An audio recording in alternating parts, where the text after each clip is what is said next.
Sorry బాబు, ఒక important call మాట్లాడుతున్నాను. ఆ ఫోన్ కింద పడేసరికి కొద్దిగా ఇరిటేట్ అయ్యి కోపంలో అలా మాట్లాడాను. సారీ బాబు. పర్లేదండి. ఇంతకీ మీ పేరు? మ్యాడీ. ఓ సారీ మ్యాడీ, ఏమనుకోవద్దు. ఏదో ఇరిటేషన్లో ఉండి అలా జరిగిపోయింది. బాయ్. Thank you. ఇప్పుడు మీ అమ్మ కూడా ఉండుంటే ఎంతో సంతోషించేది. అమ్మా, నువ్వే లోకంలో లేకపోయినా పైనుంచి నా పెళ్లి చూసి ఆశీర్వదిస్తావని నాకు నమ్మకం ఉంది.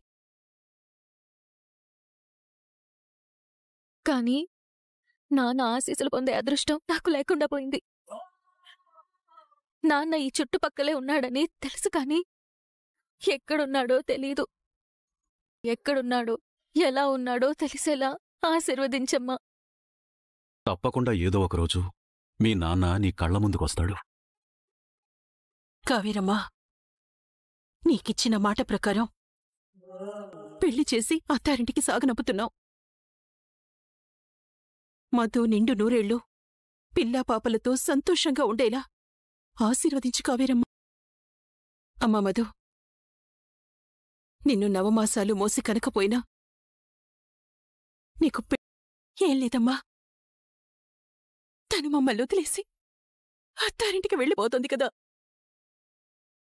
ఆ బాధలో ఏదో ఇలా. చిన్ని వాళ్ళ అమ్మ ఫోటో. ఇప్పుడు మ్యాడీ గనక ఈ ఫోటో చూశాడంటే మధుయే చిన్ని అని తెలిసిపోతుంది. మ్యాడీ ఈ దరిదాపుల్లో కూడా రాకుండా చెయ్యాలి. ఏంటమ్మా అలా చూస్తున్నావు?